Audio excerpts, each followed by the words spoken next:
नमस्कार प्यारे बच्चों, मैं अली सर अड्डा 247 के सीयूटी हिंदी चैनल पर आप लोगों का बहुत बहुत स्वागत करता हूं। तो बच्चों, सीयूटी 2023 के लिए मैं आप लोगों के बीच में एक और वन शॉट लेकर आया हूं और उस वन शॉट का नाम है बच्चों, ठीक है, यात्रियों के जरिए मध्यकालीन समाज। बच्चों, ये हम लोगों का चैप्टर नंबर 5 है। इससे पहले मैं आप लोग बता दूं कि आप लोग 4 चैप्टर का वन शॉट देख चुके हैं। आई होप आप लोगों की जो 4 चैप्टर आप लोगों ने देखे ये आप लोगों को अच्छे लगे होंगे। तो चलिए बच्चों, देर नहीं करते हैं, इस चैप्टर को भी हम लोग सिर्फ वन शॉट में हम लोग क्या करने वाले हैं, कंप्लीट करने वाले हैं। तो चलिए बच्चों, बात करें बच्चे सबसे पहले हम लोग, ठीक है, चलिए बात करते हैं बच्चे। चलो बात करें यात्रियों के नजरिए से मध्यकालीन समाज के बारे में। जितने भी मध्यकाल के अंदर यात्री आए ना, जैसे आप लोगों के इस चैप्टर में आप लोग देखोगे बच्चे, तो जैसे हम लोग बात करें Al Biruni, Ibn Battuta, Francois Bernier, खास तौर पे बच्चों इन तीनों का आप लोगों के सिलेबस में डाल रखा है सीयूटी के अंदर, ठीक है, चैप्टर नंबर 5 के अंदर, कि इन तीनों यात्रियों ने जो भारतीय मध्यकालीन समाज पे जो बातें कही हैं, समाज में चाहे वो परिवार के बारे में कही हो बच्चे, चाहे वो वर्ण व्यवस्था के बारे में कही हो, ठीक है, इसके अतिरिक्त उन्होंने आर्थिक स्थिति, राजनीतिक स्थिति पे जो जो प्रकाश डाला है, यहाँ से आप लोगों से इस चैप्टर से क्या पूछे जा सकते हैं बच्चों, क्वेश्चन पूछे जा सकते हैं। तो चलिए बच्चों आगे बढ़ते हैं, आराम से हम लोग आहिस्ता आहिस्ता इसको समझते हैं, ठीक है। सबसे पहले बात करें हम लोग यात्रियों के नजरिए से बच्चे, ठीक है, विभिन्न लोगों के द्वारा यात्राओं करने के उद्देश्य क्या रहे, ठीक है, विभिन्न जो लोगों ने यात्राएं की, सबसे पहले इनका मोटो जान ले बच्चे, किस प्रकार से उद्देश्य रहे इनके। तो महिलाओं और पुरुषों ने रोजगार की तलाश हेतु यात्रा की, ठीक है, कुछ प्राकृतिक आपदाओं जैसे बाढ़, सूखा, भूकंप इत्यादि से बचाव के लिए भी लोगों ने क्या की बच्चे, तो यात्रा की। व्यापारियों, सैनिकों, पुरोहितों, तीर्थयात्रियों के रूप में भी लोगों ने क्या की बच्चे, यात्राएं की। साहस की भावना से प्रेरित होकर भी क्या की गई थी, यात्राएं की गई थी। ये सिर्फ हम लोगों का इस चैप्टर का इंट्रो हुआ है। चलिए आगे बढ़ते हैं बच्चों। अब आगे देखें, अब प्राचीन दौर में, मतलब बात करें हम लोग प्राचीन काल में यात्राएं करने की समस्याएं क्या क्या थी। मतलब प्राचीन काल में जो यात्री आए, चाहे वो फायान आया हो, चाहे हेनसांग आया हो, चाहे वो इत्सिंग हम लोगों को देखने को मिलते हैं, और दूसरे भी जो अन्य यात्री हम लोगों को देखने को मिलते हैं बच्चे, उनके समक्ष समस्या हम लोगों को क्या क्या देखने को मिली थी, और आगे चल के वही समस्याएं मध्यकालीन जो हम लोगों को देखने को मिलेंगे कि जो यात्री आएंगे उनको भी क्या क्या फेस करना पड़ी थी। तो सबसे पहले थोड़ा से प्राचीन काल की हम लोग देख लें, क्या क्या उन यात्रियों ने यहाँ पर समस्याएं क्या की थी, फेस की थी। तो देखोगे ना, तो उनको लंबा समय, ठीक है, लंबा ट्रेवल बिताना पड़ा बच्चे, ठीक है। दूसरी चीज, सुविधाओं का अभाव रहा, ठीक है, उनको आप लोग देखोगे ट्रांसपोर्ट वाली हम लोगों को देखने को मिलेगा कि सुविधाओं का अभाव देखने को मिलेगा। लुटेरों का भय रहता था बच्चे, क्योंकि हेनसांग जो हम लोगों को प्राचीन काल में देखना को मिलता है ना बच्चे, हेनसांग ने अपनी जो किताब है बच्चे, हेनसांग ने कौन सी किताब लिखी है बच्चे, तो सीयूकी में क्या कहा, उसने खुद ने कहा कि मैं भारत में 2 बार लूटा गया हूं। तो इन यात्रियों को, प्राचीन यात्रियों को लुटेरों से भी क्या रहता था बच्चे, भय। और आगे चलकर हम लोग इब्न बतूता देखेंगे, तो इब्न बतूता भी लूटा गया है, तो लुटेरों का भय आप लोगों को देखने को मिलेगा। प्राकृतिक आपदाओं की आप लोगों को इनके समक्ष क्या देखने को मिलेगी, तो समस्या देखने को मिलेगी बच्चे। बीमारियों की समस्या थी, महामारी फैल गई, ठीक है, तो इस प्रकार रास्ता भटकने का भी क्या था बच्चे, इनको भय था। तो बच्चे ये प्राचीन काल में यात्राएं जो करते थे यात्री, उनके समक्ष कुछ क्या थी, समस्या थी। अब आगे बढ़ते हैं हम लोग, हमारे जो मेन टॉपिक है उस पे हम लोग आएंगे। अब देखो, भारत की यात्रा करने वाले मुख्य यात्री, और कब यात्रा करने वाले बच्चे, तो ये यात्रा करने वाले हैं मध्यकाल में, ये मध्यकालीन यात्री हैं। कौन बच्चे, जो हम लोग चर्चा करने वाले हैं, कौन, अल बरूनी, इब्न बतूता और फ्रांसवा बर्नियर पे हम लोग क्या करने वाले हैं, चर्चा करने वाले हैं। या फोटो में भी आप लोग देख सकते हो बच्चे, ये कौन देखने को मिलता है हम लोगों को, अल बरूनी देखने को मिलता है, ठीक है। ये हम लोगों को इब्न बतूता देखने को मिलेगा। आप लोगों को फोटो सेम लग रहा होगा, लेकिन ये दोनों लोग अलग अलग हैं। दोनों लोग क्या है बच्चे, ये दोनों लोग अलग अलग हैं। और फ्रांसवा बर्नियर को आप लोग यहाँ पर देख सकते हो। अब हम लोग यहाँ पर चर्चा करने वाले हैं कि किस प्रकार से इन तमाम यात्रियों ने अपने जो यात्राओं के दौरान भारतीय समाज को इन लोगों के द्वारा देखा गया, तो किस प्रकार से वर्णन दिया गया है। चलिए आगे बढ़े बच्चे। सबसे पहले बात करें बच्चे कि इन 3 यात्रियों के अतिरिक्त मध्यकाल में और कौन कौन से यात्री आए हैं, ठीक है। उन तीनों को तो हम लोग पढ़ेंगे ही बच्चों, लेकिन उनसे पहले हम लोग उन 3 यात्रियों से पहले क्या और भी कोई यात्री आया इस दौरान, जब ये 3 आए थे, तो बिल्कुल उन्हीं पे बात करें। कुछ अन्य यात्री जिन्होंने भारत की यात्रा मध्यकाल में की है, ठीक है, मध्यकाल में, ठीक है, मध्यकाल में की है।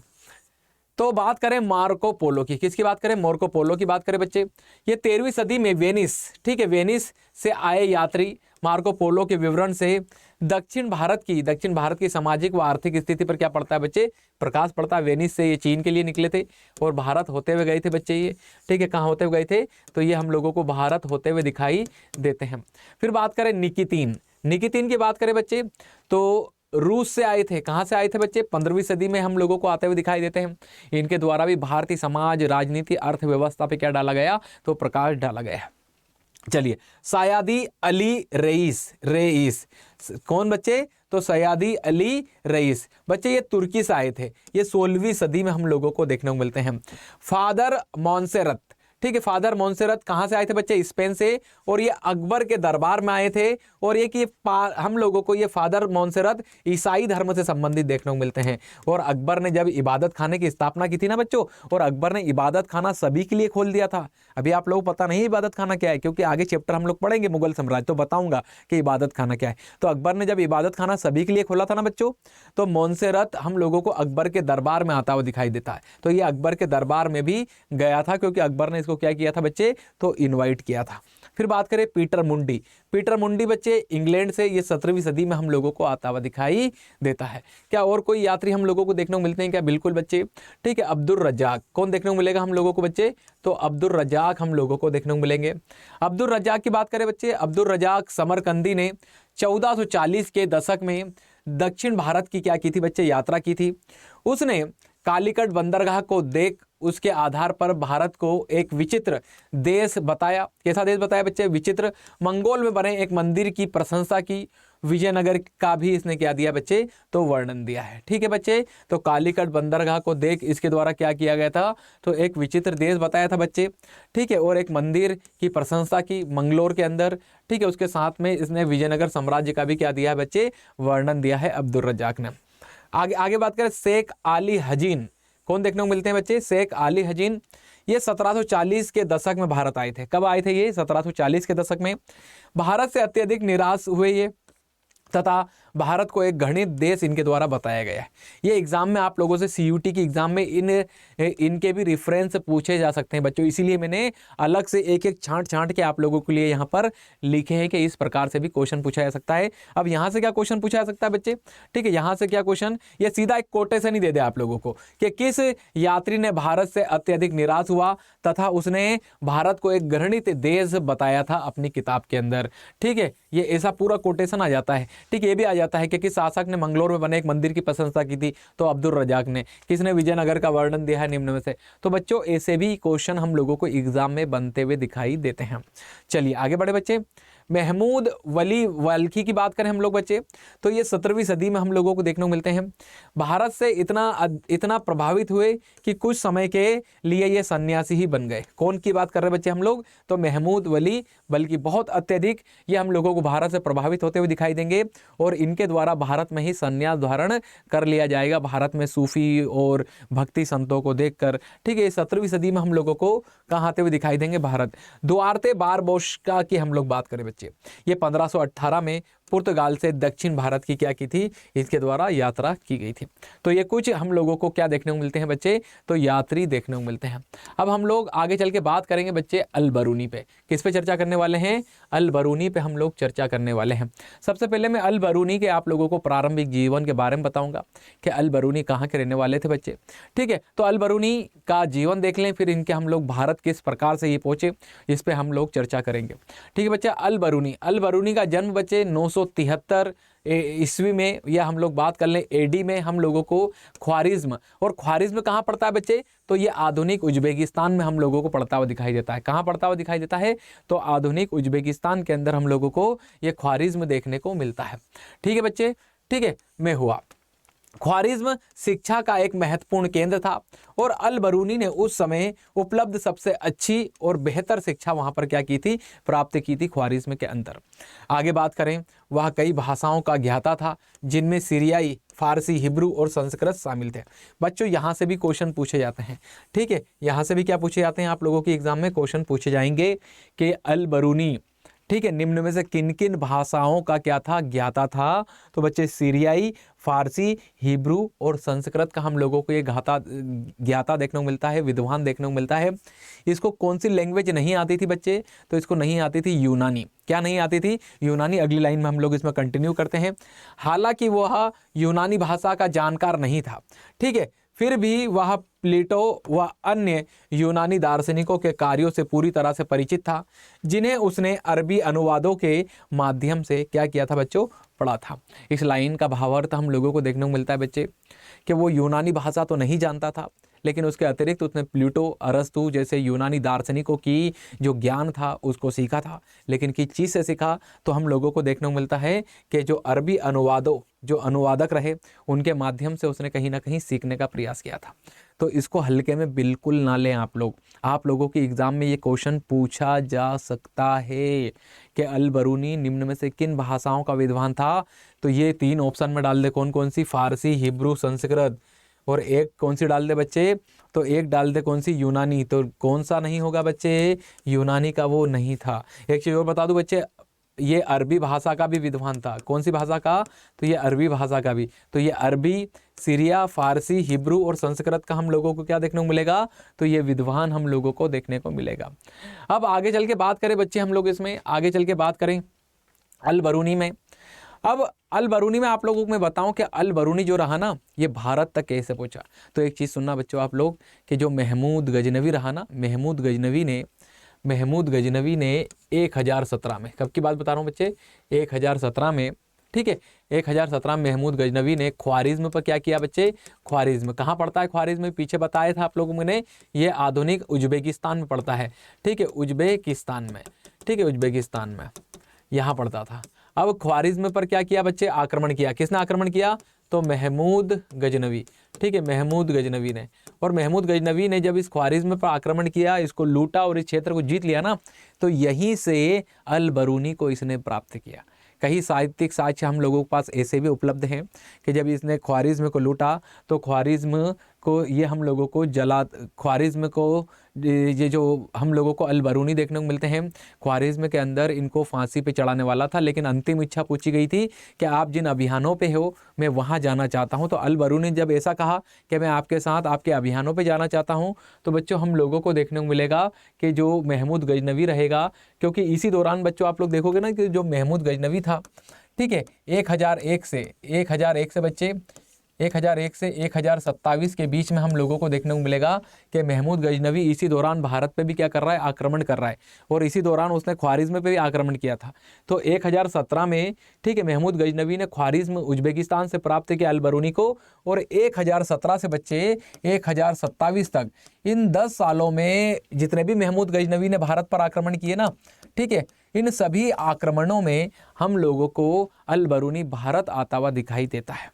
ठीक है, अब ये भारत आया, और भारत जब आया ना तो इसने भारतीय ग्रंथों का क्या किया? अनुवाद किया। ठीक है, जैसे हम लोग बात करें भारतीय जो विद्वान रहे संस्कृत के, चाहे वो गुप्तकालीन हम लोगों को ब्रह्मगुप्त देखने को मिले बच्चे, आर्यभट्ट देखने को मिले, ठीक है, हमारे जो स्मृति साहित्य हैं, हमारे जो पुराण हैं, इन सभी को अल बरूनी ने, ठीक है, भारत के जब यात्रा पे रहा हो इस दौरान उसने क्या किया? ट्रांसलेट किया संस्कृत। तो संस्कृत इसको शुरुआत में बड़ी कठिनाई रही बच्चे संस्कृत में, इसने संस्कृत को सीखा है और धीरे धीरे करके सारे भारतीय ग्रंथों को क्या कर दिया इसने? तो कन्वर्ट कर लिया अरबी भाषा में। ठीक है, क्या कर लिया बच्चे इसने? तो अरबी भाषा में इसके द्वारा कन्वर्ट कर लिया गया। ठीक है, तो ये बात हुई बच्चों हम लोगों की इसमें।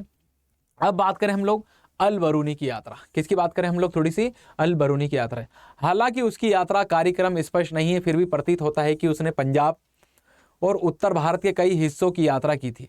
अल बरूनी ने ब्राह्मण पुरोहितों तथा विद्वानों के साथ कई वर्ष बिताए और संस्कृत धर्म दर्शन का ज्ञान भी क्या किया था?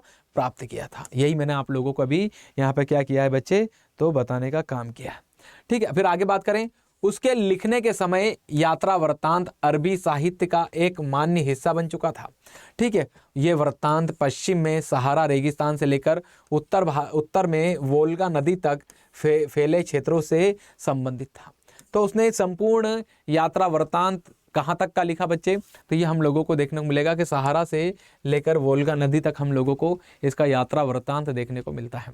तो ये इसकी यात्रा थी। अब आगे बढ़े बच्चे हम लोग, अब आगे देखोगे ना आप लोग, तो इसके द्वारा एक किताब लिखी गई, किताबुल हिंद। ठीक है, कौन सी किताब लिखी गई बच्चे? किताबुल हिंद। इसी को तहकीक हिंद भी कहा जाता है। तहकीक क्या कहा जाता है बच्चे? तहकीक ए हिंद भी कहा जाता है। और इसी को बच्चे एक और नाम से पुकारा जाता है, भारत की खोज। किसके नाम से पुकारा जाता है? ठीक है, तो भारत की खोज के नाम से भी इसको पुकारा जाता है। ठीक है, तो ये हम लोग यहाँ पर चर्चा कर रहे हैं कि इसको तहकीक हिंद या भारत की खोज अलग अलग नामों से कहीं ना कहीं हम लोगों को देखने को मिलता है कि इसको पुकारा जाता है। ठीक है बच्चे, अब बात करें, जब ये अल-बरूनी भारत में आया, भारत में जब आया तो इसने भारतीय ग्रंथों को स्टडी किया। उसके बाद हम लोगों को देखने को मिलेगा कि इसने तहकीक हिंद, भारत की खोज, तहकीक एक शब्द है बच्चे, ठीक है, उर्दू शब्द है। तहकीक आप लोगों ने जनरली सुना होगा ना, पुलिस इस चीज़ की क्या कर रही है? तहकीकात कर रही है। क्या कर रही है बच्चे? इसकी तो तहकीकात कर रही है। ठीक है, तो इस टाइप से भी हम लोगों को देखने को मिलता है कि तहकीकात करना मतलब खोज। तो इसने तहकीकात, किताबुल हिंद, इसने तहकीक हिंद अर्थात भारत की खोज नामक क्या लिखा था? तो इसके द्वारा ग्रंथ लिखा गया था। ठीक है, चलिए अब आगे चल के बात करें इसमें बच्चे हम लोग कि अल-बरूनी द्वारा अरबी में लिखी गई पुस्तक है कौन? किताबुल हिंद। पहले तो आप लोगों से एक क्वेश्चन पूछा जा सकता है, मैंने अभी पीछे आप लोगों को बताया था कि ये अरबी भाषा का भी विद्वान था। ठीक है, तो किताबुल हिंद कौन सी भाषा में है? तहकीक हिंद या भारत की खोज? तो अरबी भाषा में लिखी गई है। ये भी आप लोगों से एग्जाम में क्वेश्चन पूछा जा सकता है कि किताबुल हिंद अल-बरूनी के द्वारा कौन सी भाषा में लिखी गई है? तो कौन सी भाषा में लिखी गई बच्चे? तो इसकी भाषा हम लोगों को अरबी देखने को मिलती है, लेकिन इसकी भाषा सरल व स्पष्ट हम लोगों को देखने को मिलती है। यह एक विस्तृत ग्रंथ है जो धर्म, दर्शन, त्यौहार, खगोल विज्ञान, रीति, ठीक है, रिवाज तथा प्रथाओं, सामाजिक जीवन, भारतोल तथा मापन, मूर्तिकला, कानून, मापतंत्र, विज्ञान आदि विषयों के आधार पर 80 अध्यायों में विभाजित है। कितने अध्यायों में विभाजित है बच्चे? ये तो 80 अध्याय। सामान्यतः अनेक इतिहासकारों का मानना है कि अल-बरूनी की ज्यामितीय संरचना स्पष्टता का मुख्य कारण गणित की ओर उसका क्या था बच्चे? तो झुकाव था। ठीक है, तो उसने तमाम यहाँ पर क्या दिए हैं? तो विवरण देने का काम किया है। आगे बढ़े बच्चे हम लोग अल-बरूनी में। अब देखें कि अल-बरूनी को भारत को समझने में कौन कौन सी बाधाएं आई। किसको बच्चे? तो अल-बरूनी को कौन कौन सी उसने बाधाओं का क्या किया है बच्चे? तो सामना उसके द्वारा किया गया है। सबसे पहले बात करें हम लोग, अल-बरूनी अपने लिए निर्धारित उद्देश्यों में निहित समस्याओं से परिचित था। उसने कई अवरोधों की क्या की बच्चे? चर्चा की है, जो उनके अनुसार समझ में बाधक थे। सबसे पहले तो उसको मैंने कहा था ना आप लोगों को, संस्कृत में बड़ी कठिनाई आई उसको। ठीक है, जो भारतीय ग्रंथ लिखे थे, चाहे वो स्मृतियां हो, चाहे वो पुराण हो, चाहे वो ब्रह्मगुप्त के ग्रंथ हो, खंडन खाद्य जैसे या ब्रह्म सिद्धांत जैसे ग्रंथ हो। ठीक है, अरबी व फारसी से इतनी भिन्न थी कि अनुवाद करना आसान नहीं था, लेकिन इस बंदे ने फिर भी संस्कृत को क्या किया है? अच्छे से पढ़ा, पूरी ग्रामर सीखी, उसके बाद ही इसके द्वारा क्या किया गया है? तो यहाँ पर काम किया गया है इसके ऊपर। आगे बात करें बच्चे, धार्मिक व प्रथागत भिन्नता भी हम लोगों को देखने को मिलती है। धार्मिक व प्रथागत हम लोगों को क्या देखने को मिलती है बच्चे? तो भिन्नता भी हम लोगों को देखने को मिलती है। ठीक है, और अभिमान था। ठीक है, इसके अंदर हम लोगों को देखने को मिलती है, ये कहता है कि भारतीय लोग, इसको एक समस्या और क्या देखने को मिलती है? अभिमान। अभिमान मीन्स ये कहता है अपनी किताब के अंदर कि भारतीय लोग बड़े अभिमानी होते हैं, घमंडी होते हैं। उन्हें अपने ज्ञान का क्या है बच्चे? बड़ा ही घमंड है। वो अपने ज्ञान को आसानी से दूसरे लोगों को नहीं देते थे। तो ये भी कहीं ना कहीं इसके लिए क्या थी? समस्या थी। ठीक है, भारत के अंदर, ठीक है, भारत को समझने में। चलिए आगे बढ़े बच्चे हम लोग, अब आगे चर्चा करें अल-बरूनी के लेखन कार्य की विशेषता। ठीक है, अल-बरूनी ने जो लेखन कार्य किया, इसकी विशेषता क्या है बच्चे? तो अपने लेखन कार्य में उसने अरबी भाषा का क्या किया? प्रयोग किया। इन ग्रंथों की लेखन सामग्री शैली के विषय में उसका दृष्टिकोण आलोचनात्मक था। उसने आलोचनात्मक का मतलब क्या होता है बच्चे? तो उसने पक्ष और विपक्ष, क्रिटिसाइज हम लोग कहते हैं ना जनरली। ठीक है, उसने आलोचनात्मक पक्ष रखा है, उसके पक्ष में भी बोला और उसके विपक्ष में भी बोला है। ठीक है, उसके ग्रंथों में दंत कथाओं से लेकर खगोल विज्ञान, चिकित्सा संबंधित कृतियां भी हैं। ठीक है, कृतियां भी शामिल थी। प्रत्येक अध्याय में एक विशिष्ट शैली का प्रयोग किया गया, जिनमें आरंभ में एक प्रश्न होता था। ठीक है, फिर संस्कृतवादी परंपराओं पर आधारित वर्णन और अंत में अन्य संस्कृतियों के साथ एक तुलना हम लोगों को उसमें देखने को मिलती है। ठीक है, चलो बच्चों आगे बढ़े। अब अल बरूनी की जाति व्यवस्था। अब देखो अल बरूनी ने जो किताबुल हिंद लिखा उसमें भारतीय जाति व्यवस्था के बारे में क्या कहा उसने, किसकी में बच्चे, तो उसने भारतीय जाति व्यवस्था के बारे में उसके द्वारा क्या कहा गया है, ठीक है, उसी पे हम लोग चर्चा करें। तो देखो अल बरूनी के द्वारा बच्चे जाति व्यवस्था का विवरण दिया गया। उसके अनुसार भारत में 4 सामाजिक वर्ण थे। कितने वर्ण बताए गए उसके, ठीक है, 4 सामाजिक वर्ण बताए। हालांकि वह यह दिखाना चाहता था कि भारत में भी 4 सामाजिक वर्णों की मान्यता थी, ठीक है। 4 वर्ण बताए उसने बच्चे, घुड़सवार तथा शासक वर्ग, भिक्षु पुरोहित तथा चिकित्सक वर्ग, खगोल शास्त्री व अन्य वैज्ञानिक वर्ग, कृषक तथा शिल्पकार। ये 4 वर्ग उसके द्वारा क्या थे बच्चे, बताए गए थे, या सामाजिक वर्ण उसके द्वारा बताए गए थे, ठीक है। चलो आगे बढ़े बच्चे। अब देखो, लेकिन इसी में वो कहता है कि यद्यपि वह यह बताता है कि इस्लाम धर्म में सभी को समान माना जाता था और भिन्नताएं केवल धार्मिकता के प्रारंभ में थी। जाति व्यवस्था के संदर्भ में ब्राह्मणवादी व्यवस्था को मानने के बावजूद अल बरूनी ने अपवित्रता की मान्यता को स्वीकार नहीं किया, ठीक है। उसके अनुसार जाति व्यवस्था में निहित अपवित्रता की धारणा प्रकृति के नियमों के विरुद्ध है, ठीक है। उसने यह भी लिखा कि हर वस्तु जो अपवित्र है हो जाती है, वो अपनी पवित्रता की मूल स्थिति को पुनः क्या कर सकती है, प्राप्त करने का प्रयास करती है, उसमें वो सफल भी होती है। तो बच्चों, ये वर्ण व्यवस्था में जो छुआछूत और इन सारी चीज़ों में बड़ा कम विश्वास रखता था। इसका कहना था कि जो चीज़ अपवित्र है वो ठीक है, वो इतनी सक्षम जरूर हो सकती है कि वो हम लोगों को पवित्र भी होती हुई दिखाई देती है, उसमें सफल भी वो व्यक्ति हो सकता है, ठीक है। चलिए आगे बढ़े बच्चे। अब क्या अल बरूनी लिखता है कि वैश्य और शूद्र वर्ण के बीच अत्यधिक अंतर नहीं है, यह दोनों एक साथ एक ही शहर व गांव में रहते थे, समान घरों में समान आवासों में मिलजुल कर रहते थे। जाति व्यवस्था के बारे में अल बरूनी का विवरण संस्कृत ग्रंथों से पूरी तरह से प्रभावित है, ठीक है। तो ये वर्ण व्यवस्था के बारे में, जाति व्यवस्था के बारे में इस प्रकार की यहाँ पर बात की गई अल बरूनी के द्वारा, ठीक है बच्चे। अब बात करें किसकी, इब्न बतूता की। किसकी बात करें बच्चे, तो इब्न बतूता पे हम लोग यहाँ पर क्या करने वाले हैं, यहाँ पर चर्चा करने वाले हैं। इब्न बतूता को देखो, इब्न बतूता का जीवन बच्चे, ठीक है। सबसे पहले इब्न बतूता के बारे में बताओ ना बच्चों। इब्न बतूता का जन्म हम लोगों को 24 फरवरी कब देखने को मिलेगा बच्चे, 24 फरवरी 1304 में हम लोगों को देखने को मिलेगा, ठीक है। तेंजियर एक जगह पड़ती है बच्चे मोरक्को में, ठीक है। मोरक्को देश था बच्चे, ठीक है। वहां पर तेंजियर, ठीक है, तेंजियर नामक जगह पड़ती है, ठीक है, ठीक है, तेंजियर नामक स्थान पे ही हम लोगों को क्या देखने को मिलता है, तो जन्म देखने को मिलता है। किसका जन्म देखने को मिलता है, तो इब्न बतूता का। एक तेंजियर के प्रसिद्ध हम लोगों को शिक्षित घराने में हम लोगों को इब्न बतूता का जन्म होता हुआ दिखाई देता है। और इब्न बतूता हम लोगों को भारत आते हुए दिखाई देंगे कब, तो संपूर्ण इनकी हिस्ट्री आप लोगों में बताने वाला हूँ। ये दूसरे हम लोगों के चैप्टर के यात्री हम लोगों को देखने को मिलते हैं। चलिए बात करें बच्चे हम लोग इब्न बतूता में।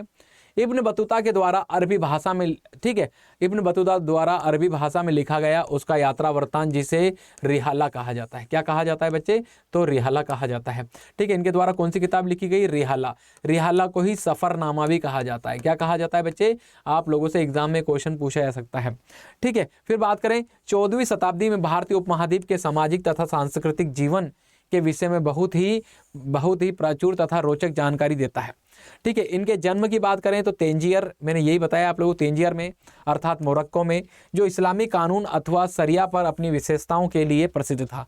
कौन प्रसिद्ध था बच्चे, तो तेंजियर हम लोगों को। इनका जन्म कब हुआ, तो अभी बताया आप लोग मैंने, ठीक है, 24 फरवरी 1304 को।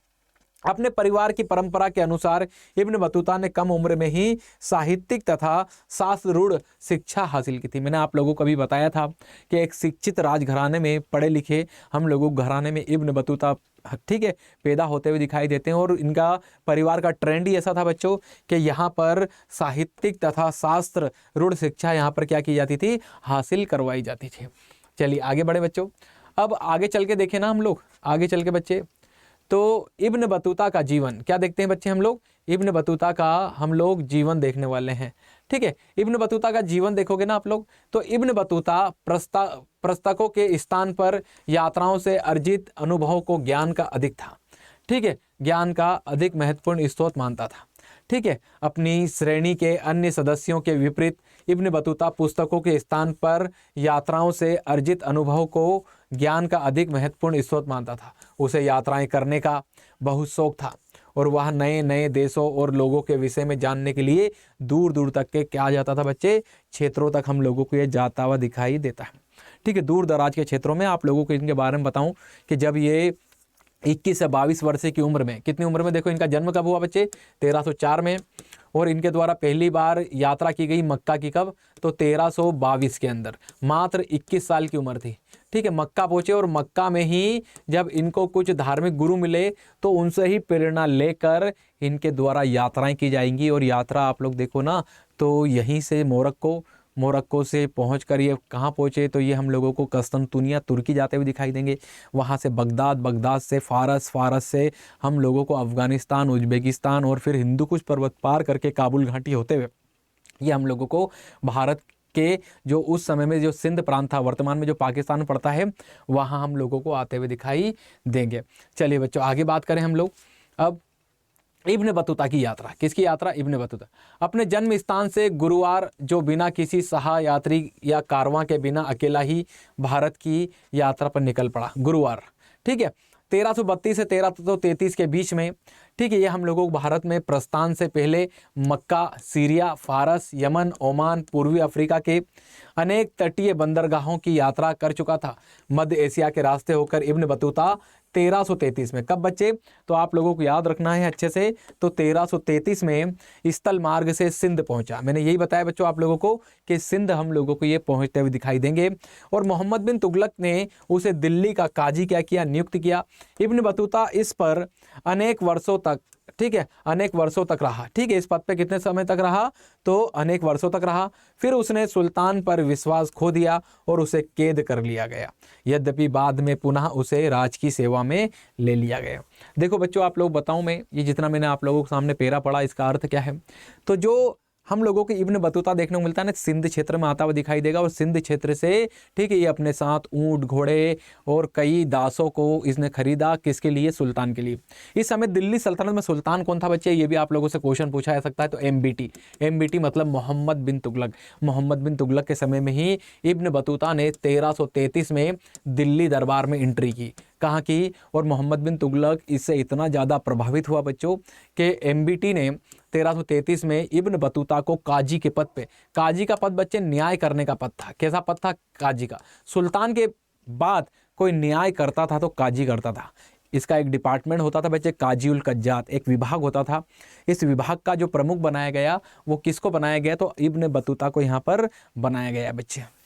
ठीक है, तो ये बात हुई हम लोगों की यहाँ पर। अब लेकिन काजी के पद पर रहे, लेकिन काजी के पद में आगे चलकर एक निर्णय ऐसा हुआ कि विश्वास पात्र जो बने थे किसके, मोहम्मद बिन तुगलक के, विश्वास खो बैठे। इसके बाद इनको कैद कर लिया गया था एक मामले में, लेकिन वापस से इनको बहाल कर दिया गया था और वापस से काजी के पद पे। तो बच्चों 1333 से लेकर 1342 तक, कब तक, 1333 से लेकर 1342 तक हम लोगों को इब्न बतूता मोहम्मद बिन तुगलक के समय में काजी के पद पे देखने को मिलेंगे। लेकिन 1342 में मोहम्मद बिन तुगलक ने इन्हें मंगोल शासक, जो कि चीन के एक मंगोल शासक थे, ठीक है, उनके यहाँ पर अपना राजदूत बनाकर फिर इनको भेज दिया था। चलिए आगे यही विवरण आने वाला है बच्चों। ठीक है, चलिए इब्न बतूता की यात्रा है। ठीक है, मोहम्मद बिन तुगलक ने 1342 में मंगोल शासक, मंगोल कहाँ के शासक थे, चीन के शासक थे, के पास सुल्तान के दूत के रूप में, ठीक है, जाने का आदेश दिया। इब्न बतूता मालाबार तट गया, फिर वहाँ से मालदीव गया और फिर वहाँ से 18 महीने तक काजी के पद पर रहा। ठीक है, मालदीव से श्रीलंका गया, फिर मालाबार तट, मालदीव से वापस याद के। इस दौरान वह बंगाल व असम भी गया, फिर जहाज से सुमात्रा और सुमात्रा से फिर चीनी बंदरगाह, ठीक है, जैतून हम लोगों को जाता हुआ दिखाई दे। कहाँ गया बच्चे, तो चीनी बंदरगाह जैतून हम लोगों को ये जाता हुआ दिखाई दिया है। ठीक है बच्चे, चलिए आगे बढ़े हम लोग, अब आगे चर्चा करें। अब इसमें तो आप लोग आगे देखोगे ना, इब्न बतूता की यात्रा, ठीक है, वही चल रहा है हम लोगों को। अब देखो उन दिनों यात्रा करना आसान, ठीक है, सुरक्षित नहीं था। इब्न बतूता ने कई बार डाकुओं के हमलों को भी क्या किया था, झेला। यही कारण है कि वह अपने साथियों के साथ कारवां में चलना पसंद करता था। ठीक है, इब्न बतूता एक जिद्दी यात्री था। कैसा यात्री था बच्चे, जिद्दी। जब वह वापस गया तो स्थानीय शासकों को निर्देश पर उनकी कहानियां और वृत्तांतों को दर्ज किया। ठीक है, इब्न जुजाई को इब्न बतूता के स्मरणों को लिखने के लिए भी क्या किया था, उसने नियुक्त किया था। चलिए आगे बढ़े बच्चे। अब इब्न बतूता ने जो किताब लिखी बच्चे, इब्न बतूता ने कौन सी लिखी किताब, इब्न, ठीक है, इब्न बतूता, ठीक है बच्चे, इब्न बतूता ने जो किताब लिखी कौन सी, रेहाला, कौन सी किताब लिखी बच्चे, तो रेहाला नामक किताब लिखी गई। ठीक है, अब सुनना, इस रेहाला नामक में ही उसने भारतीय चीज़ों के बारे में लिखा। ठीक है, भारतीय जो उस समय का, जो मोहम्मद बिन तुगलक के समय का जो समाज था, ठीक है, जो अर्थव्यवस्था थी, जो भी चीज़ें उसने देखी उसके बारे में अपनी किताब रेहाला के बारे में लिखा। उसने सबसे पहले नारियल के बारे में लिखा। क्या लिखा बच्चे उसने नारियल के बारे में अपनी किताब रेहाला में, तो इब्न बतूता द्वारा नारियल का वर्णन एक प्रकृति के विस्मयकारी, ठीक है, आश्चर्यचकित वृक्षों के रूप में किया।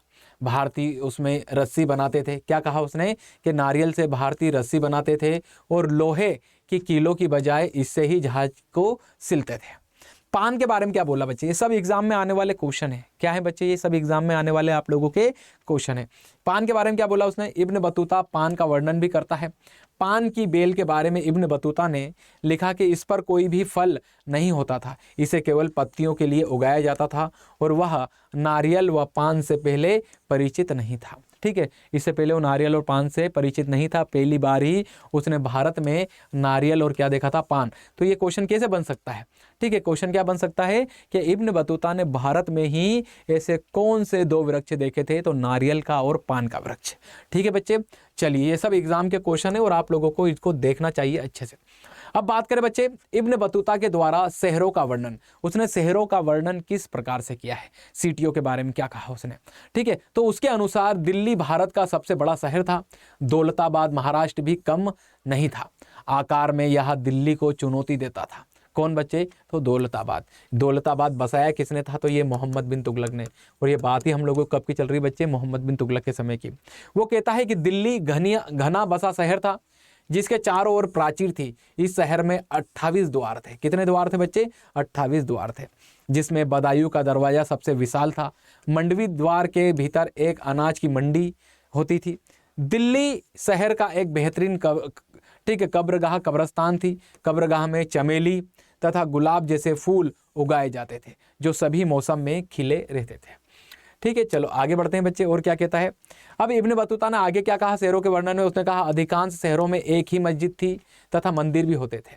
बंद नगरों में नर्तकी, संगीतकारों और गायकों के सार्वजनिक प्रदर्शन के लिए स्थान भी चिन्हित होते थे।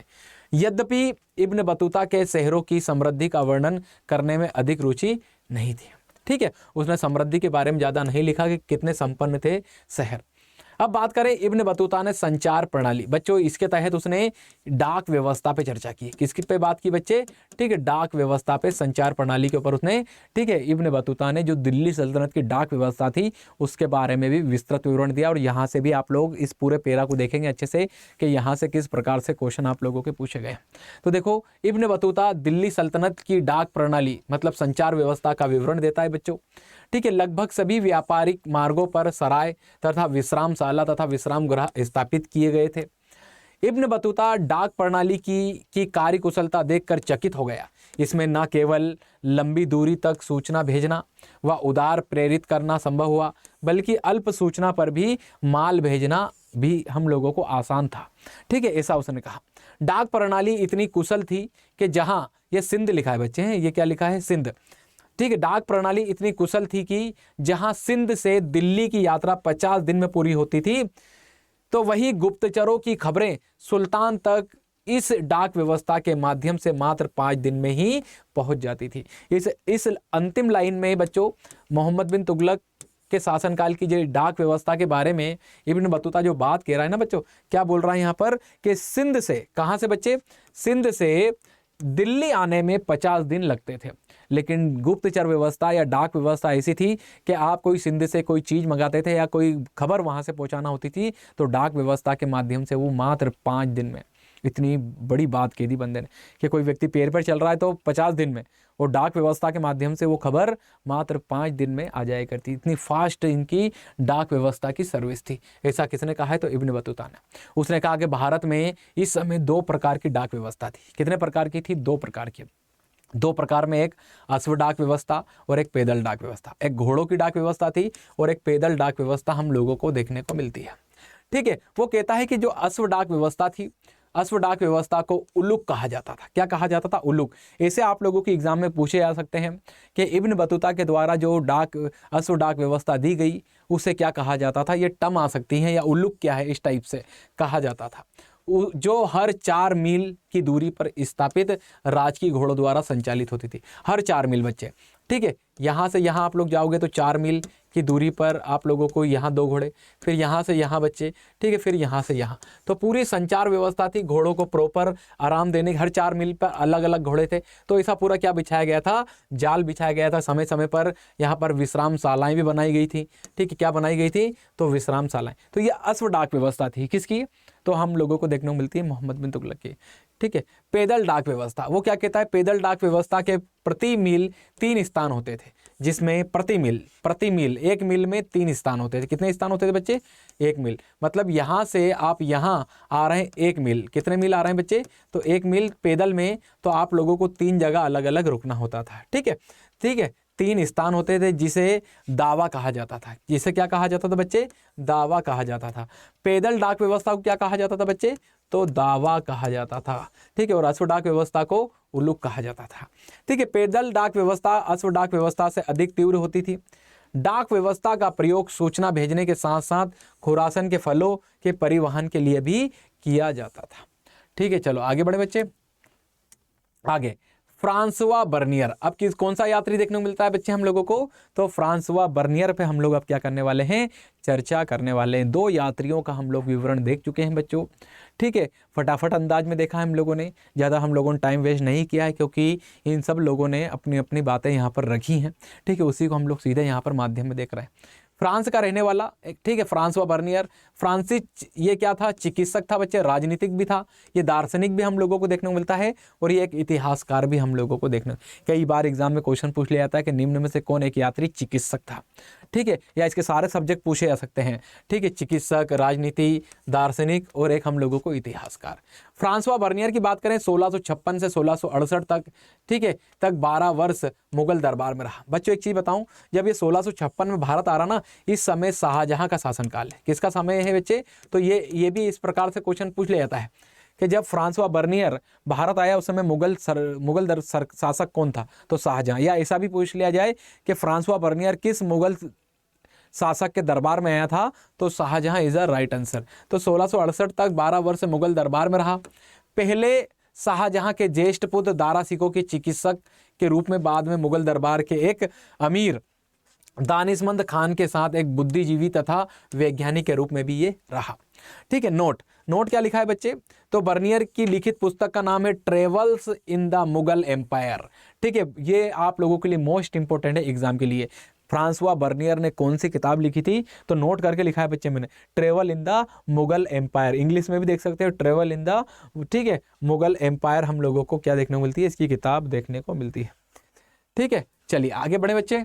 अब आगे चल के बात करें हम लोग बर्नियर द्वारा जो विवरण दिया गया अपनी किताब के अंदर, ठीक है। सबसे पहले हम लोग देखें वो भूस्वामित्व के बारे में क्या कहता है, क्या वर्णन देता है, ठीक है। उसने कहा भूस्वामित्व के बारे में बर्नियर लिखता है कि यूरोप के विपरीत भारत में निजी भूमि स्वामित्व का अभाव था। मुगल सम्राट सारी भूमि का स्वामी था, जो इसे अपने अमीरों के बीच बांट देता था, जो अर्थव्यवस्था के लिए हानिकारक था। राजकीय स्वामित्व के कारण खेती का या भूधारक अपने बच्चों को नहीं दे सकता था, इसीलिए वे भूमि में सुधार व निवेश में रुचि नहीं लेते थे। इससे कृषि का मार्ग रुक गया, ठीक है। ये कहता है कि सारी सरकारी जो ज़मीन होती थी सारी सरकारी होती थी, वो मुगल शासक का उस पर राइट होता था। ज़मीन वो अपने अमीरों में बांट दिया करता था, तो जिससे जो किसान होते थे वो अत्यधिक रुचि नहीं लेते थे, क्योंकि उनको कोई मुनाफे की वहाँ पर गुंजाइश नहीं होती थी, ठीक है बच्चे। आगे चल के बात करें तो बर्नियर द्वारा भारतीय समाज के बारे में क्या कहा गया, ठीक है। तो वो कहता है, बर्नियर लिखता है कि भारत में मध्यम वर्ग नहीं था। क्या कहता है? मध्यम वर्ग नहीं था। भारत की खेती अच्छी नहीं थी, ठीक है। और कृषि योग्य भूमि का एक बड़ा हिस्सा कृषकों, श्रमिकों के अभाव में कृषि विहीन, और यहाँ की, ठीक है, हवा क्या थी? दूषित थी। बर्नियर चेतावनी देता है कि यदि यूरोपीय शासकों ने मुगलों का अनुसरण किया तो यूरोप तबाह हो जाएगा, ठीक है। और बर्नियर भारत की अधिकांश समस्याओं की जड़ें निजी भूस्वामित्व के अभाव को मानता है, ठीक है। भारत में जितनी भी जो समस्याएं हैं, जड़ें हैं, उसका कारण उसने क्या माना है बच्चे, तो भूस्वामित्व की जड़ें को कहीं ना कहीं इसके द्वारा माना गया है। ठीक है, चलिए बच्चे आगे बात करें।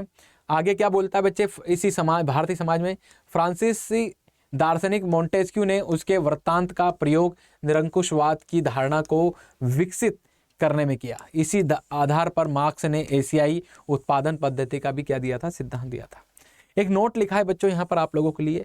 आश्चर्य की बात यह है कि एक भी सरकारी मुगल दस्तावेज यह इंगित नहीं करता है कि राज्य की भूमि का एकमात्र, ठीक है, राज्य की भूमि का एकमात्र स्वामी था, या राज्य ही भूमि का एकमात्र स्वामी था। ठीक है, चलिए तो बच्चों आगे हम लोग बात करें इसमें कि बर्नियर, ठीक है, बर्नियर द्वारा शिल्पकारों का वर्णन कैसे किया गया। किसकी बात करें बच्चे, तो बर्नियर द्वारा शिल्पकारों का वर्णन। तो शिल्पकारों के संदर्भ में, किसके संदर्भ में बच्चों, तो शिल्पकारों के संदर्भ में बर्नियर लिखता है कि शिल्पकार मूल रूप से आलसी होता था।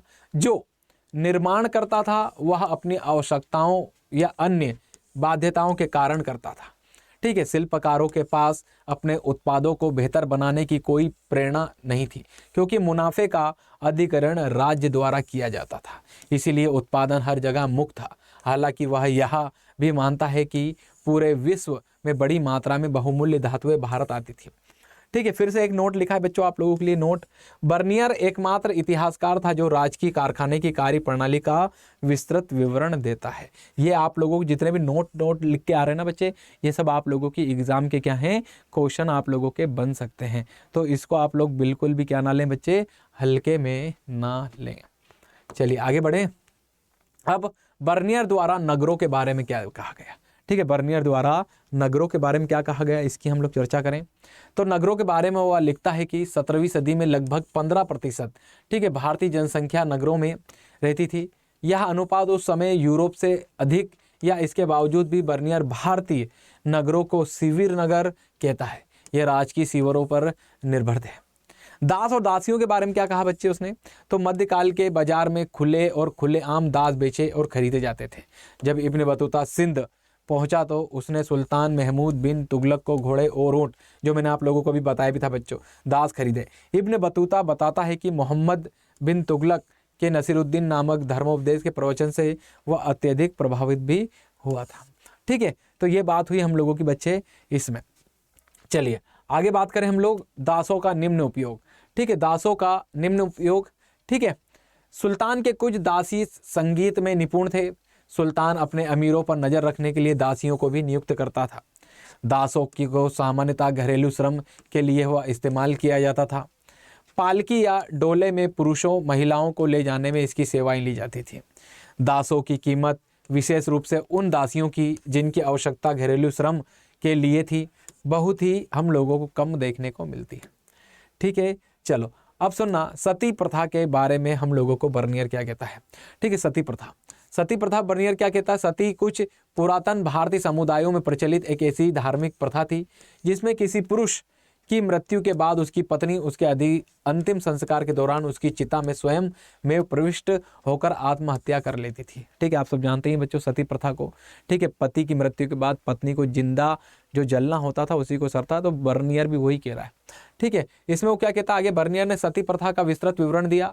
उसने लिखा कि हालांकि कुछ महिलाएं प्रसन्नता से मृत्यु को गले लगा लेती थीं, लेकिन अन्य को मरने के लिए भी बाध्य किया जाता था। ठीक है, कुछ को क्या कहता है ये कि कुछ तो सीधे ही प्रसन्नता के साथ, लेकिन कुछ को जबरदस्ती भी आग में ढकेला जाता था। ठीक है, चलो आगे बढ़े बच्चे हम लोग।